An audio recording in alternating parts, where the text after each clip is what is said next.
আজকে আমি মোচার ঘন্ট করব। এই মোচার ঘন্ট করার জন্য প্রথমে আমি হাতে সর্ষের তেল লাগিয়ে নিচ্ছি, তারপরে আমি মোচাটাকে ছাড়াবো। তো মোচার আগে কিছুটা আমি সময় পেয়েছিলাম বলে কিছুটা ছাড়িয়ে রেখেছিলাম, বাকিটা আমি ছাড়িয়ে নেব। তো ওপরের একটা একটা খোসা ছাড়িয়ে আমি ভেতরের ফুলগুলো নিয়ে নিচ্ছি। ভেতরের ফুলের মধ্যে যে শক্ত দেশলাই কাঠির মতো থাকে ওটাকে বার করে নিয়ে আর মাছের আঁশের মতো ওটাকে ফেলে দিয়ে ছোট ছোট টুকরো করে কেটে নিয়েছি, দিয়ে জলে ভিজিয়ে নিয়েছি। জলের মধ্যে দিয়ে দিয়েছি সামান্য পরিমাণ একটু সর্ষের তেল আর হলুদ দিয়েছি। এরপর আমি মশলাটা করে নেব। মশলাটার মধ্যে নিয়েছি আদা, গোটা জিরে, শুকনো লঙ্কা, কাঁচা লঙ্কা, এটাকে আমি ভালো করে পেস্ট করে নিয়েছি। তারপরে মোচাটা সেদ্ধ করব বলে গ্যাস অন করে দিয়েছি। এর মধ্যে কুকার বসিয়ে কুকারের মধ্যে জল দিয়ে দিয়েছি। তারপরে কেটে রাখা মোচাগুলো ওর মধ্যে দিয়ে দিলাম, দিয়ে সামান্য পরিমাণ লবণ দিয়েছি আর দিয়ে দেব সর্ষের তেল সামান্য। সর্ষের তেলটা দিলে তাহলে মোচার যে আটাটা থাকে কুকারের গায়ে বেশি লাগবে না, তাই সামান্য পরিমাণ একটু সর্ষের তেল দিয়ে দিলাম। এরপর আমি কুকারের ঢাকা দিয়ে এটাকে সেদ্ধ করতে বসাবো। তো আমি 3-4টে সিটি দেওয়ার পরে আমি কুকারের ঢাকাটা খুলে দেখে নেব যে এটা আমার মোচাটা সেদ্ধ হয়েছে কিনা। তো দেখলাম যে আমার এখানে মোচাটা সেদ্ধ হয়ে গেছে। এরপর আমি কুকার থেকে এটা একটা ঝুড়ির মধ্যে ঢেলে নেব যাতে জলটা ঝরে যায়। তারপরে আমি আলু ভেজে নেব। তো আলুগুলোকে আমি ছোট ছোট ডুমো করে কেটে নিয়েছি। এবার এই কড়াইটা বসিয়ে দিয়েছি। কড়াইয়ের মধ্যে সর্ষের তেল দিয়ে দেবো। সর্ষের তেলটা গরম হলে তারপরে আমি ওই ডুমো করে কেটে রাখা আলুগুলো ছেড়ে দেবো। দেখুন আমার তেলটা গরম হয়ে গেছে। এবার আমি আলুগুলো সব ছেড়ে দিয়েছি। তো দিয়ে এবার নাড়াচাড়া করে নিচ্ছি। এরপর আমি পরিমাণ মতো লবণ দিয়ে দিয়েছি।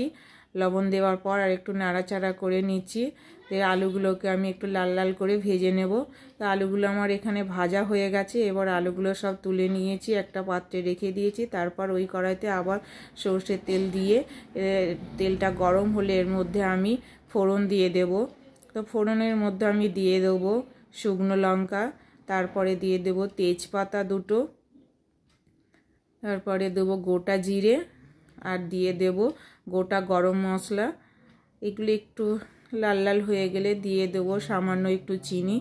চিনিটা একটু ভাজা ভাজা হয়ে গেলে এর মধ্যে যে পেস্ট করা মশলাটা রেখেছিলাম ওটা দিয়ে দিয়েছি। তারপরে এটাকে কষিয়ে নিচ্ছি মশলাটাকে। একটু সামান্য তেলটা ছেড়ে আসলে এর মধ্যে দিয়ে দেবো নারকেল কুড়ো। তারপরে আবারও নাড়াচাড়া করার পর ভেজে রাখা আলুগুলো এই মশলার মধ্যে আমি দিয়ে ভালো করে কষিয়ে নেব। তো আলুটার সঙ্গে যখন মশলাটা একটু কষিয়ে নিয়ে এর মধ্যে দিয়ে দেবো 3-4টে কাঁচা লঙ্কা।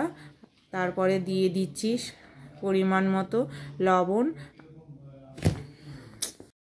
হলুদ গুঁড়ো, লঙ্কা গুঁড়ো।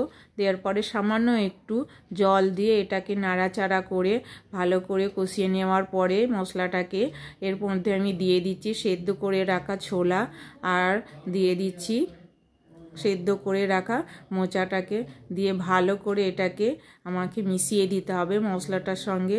ভালো করে এটাকে আমি কষিয়ে নিচ্ছি। এরপর কষিয়ে নেওয়ার পর এটাকে আমি কিছুক্ষণের জন্য ঢাকা দিয়ে রেখে দেবো। তো এটাকে আমি ভালো করে কষিয়ে নিয়েছি। এরপরে আমি একটা ঢাকা দিয়ে রেখে দিচ্ছি 5 মিনিটের জন্য। এটাকে আমি ঢেকে দেবো এটাকে। 5 মিনিট পরে আবার ঢাকা খুলে এটাকে আমি নাড়াচাড়া করে নেব। ভালো করে এই যে নাড়াচাড়া করে নিচ্ছি। তো এখনও সময় লাগবে এটা হতে। আমি এটা নিরামিষ মোচার ঘন্ট করছি।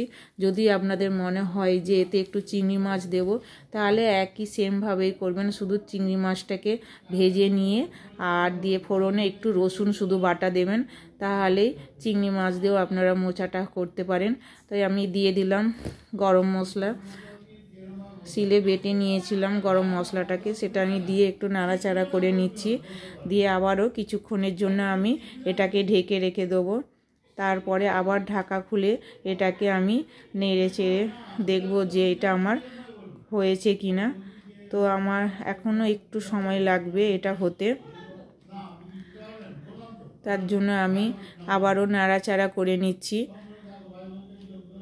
তো 2-4 মিনিট রাখার পরে তো আমি দেখব যে আমার মোচাটা কিছুটা হয়েই এসেছে।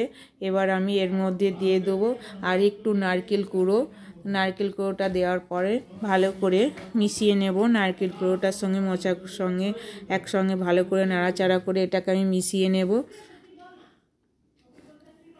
এইভাবে মেশানোর পরে কিছুক্ষণ পরে আমি দিয়ে দেবো 2 থেকে 3 চামচ ঘি। ঘিটা দেওয়ার পর আবারও আমি এটাকে নাড়াচাড়া করে নেব, তা নাহলে কাঁচা ঘিয়ের একটা গন্ধ ওঠে। তো আমাকে নাড়াচাড়া করে কিছুক্ষণ পরে দেখলাম যে আমার মোচাটা হয়ে গেছে। এরপরে আমি একটা পাত্রে ঢেলে নিয়েছি। তো দেখুন এই আমার মোচা এবার রেডি হয়েছে। কেমন হয়েছে এবার বলুন।